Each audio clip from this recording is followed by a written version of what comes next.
যেদিন সকালে ঘুম থেকে উঠতে খুব বেশি দেরি হয়ে যায় আর তোমাদের দাদার আলুর পরোটা খেতে মন চাই, তখন ঝটপট এইভাবে বানিয়ে নিই। এইভাবে আলুর পরোটা বানালে যেমন হবে নরম তুলতুলে, সেই রকম হবে দারুণ সুস্বাদু খেতে। আলুর পরোটা বানানোর জন্য সেদ্ধ আলু লাগবে। তো এই আলুটা প্রথমে সেদ্ধ করে ফ্রিজে রেখে দিয়েছিলাম। এখন এটাকে একটা গ্রেটার দিয়ে গ্রেট করে নিচ্ছি। এইভাবে গ্রেটার দিয়ে গ্রেট করে নিলে আলুর কোনো গোটা অংশ থাকে না আর খুব সুন্দরভাবে আলুটা গ্রেট হয়ে যায়। তো ঠিক এইভাবে গ্রেট করে নেওয়ার পর এর মধ্যে অ্যাড করে দিতে হবে এখন আটা। তো আটা দিয়েই পরোটাটা বানাবে। আটা দিয়ে পরোটাটা খেতে বেশি সুস্বাদু হয়। এখানে 1 কাপ আটা ভালো করে চেলে নিয়েছি। তারপর অ্যাড করে দিচ্ছি 2 চামচ মতো চিলি ফ্লেক্স। এখানে শুকনো লঙ্কাকে মিক্সারে দিয়ে চিলি ফ্লেক্স বানিয়ে নিয়েছি, সেটা অ্যাড করেছি। তারপর দিয়েছি ধনে পাতা কুচি, তার সঙ্গে 1/2 চামচ মতো জোয়ান। এইভাবে হাত দিয়ে ভালো করে ঘষে নিয়ে অ্যাড করবে। সেই সঙ্গে অ্যাড করে দিতে হবে সামান্য পরিমাণে কাসুরি মেথি, না থাকলে না দিলেও হবে। এবার দিয়ে দিতে হবে অল্প পরিমাণে গোটা জিরে, আর দিয়ে দিতে হবে আদা রসুন বাটা, হলুদ গুঁড়ো, সামান্য পরিমাণে জিরের গুঁড়ো, আর দিয়ে দিতে হবে স্বাদ মতো নুন। আলুর পরোটা আরো বেশি সুস্বাদু করার জন্য এখানে দিয়ে দিতে হবে 3 থেকে 4 চামচ মতো বেসন, আর এখানে ছোলার ডালের বেসন নিয়েছি। এবার সমস্ত কিছু এইভাবে মিশিয়ে নিতে হবে, আর এই কাজটি একটু সময় নিয়ে করতে হবে যাতে সমস্ত কিছু ভালোভাবে মিশিয়ে যায়। এবার এর মধ্যে অ্যাড করে দিতে হবে জল। তো এখানে প্রথমে 1 কাপ নর্মাল জল অ্যাড করছি, তারপর মিশিয়ে নিচ্ছি। মেশানো হয়ে গেলে আবারও অল্প অল্প করে জল অ্যাড করতে হবে। 1 কাপ আটার জন্য এখানে 2 কাপ জল লাগবে। তো অল্প অল্প করে জলটা অ্যাড করবে, না হলে আটার গোটা বেঁধে যাবে আর পরোটাগুলো একদমই ভালো হবে না।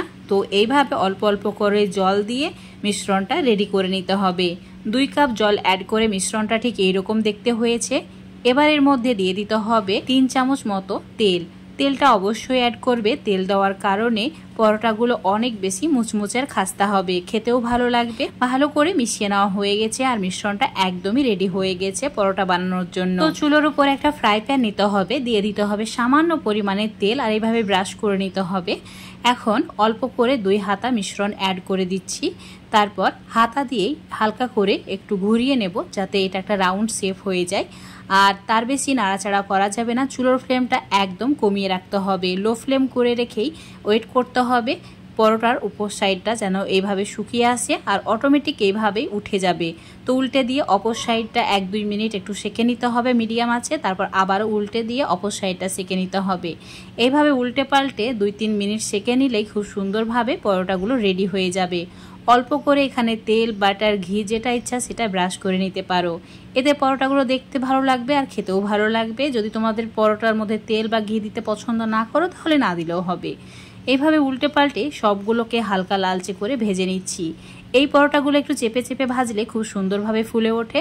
এতটা নরম পাতলা হয় যে এগুলো ফোলাতে একটু কষ্ট হবে, কিন্তু এগুলো ফুলে যাবে। তো একটু টাইম নিয়ে ভেজে নিতে হবে। দেখতেই পাচ্ছ খুব সুন্দরভাবে ভাজা হয়ে গেছে, আর বাকিগুলো একইভাবে ভেজে নেব। আজকের এই আলুর পরোটা রেসিপিটা এতটাই মজার হয় যে একবার এভাবে বানিয়ে খেয়ে দেখতে পারো। যে কোনো সময় অতিথি আপ্যায়নেও বানাতে পারবে। এইভাবে পরোটা বানিয়ে প্রিয়জনদের যদি খাওয়ানো হয়, যে খাবে সেই প্রশংসা করবে আর বারবার তোমাকে রিকোয়েস্ট করবে এইভাবে পরোটা বানানোর জন্য। দেখতে পাচ্ছ এই পরোটাগুলো কতটা লোভনীয় হয়েছে।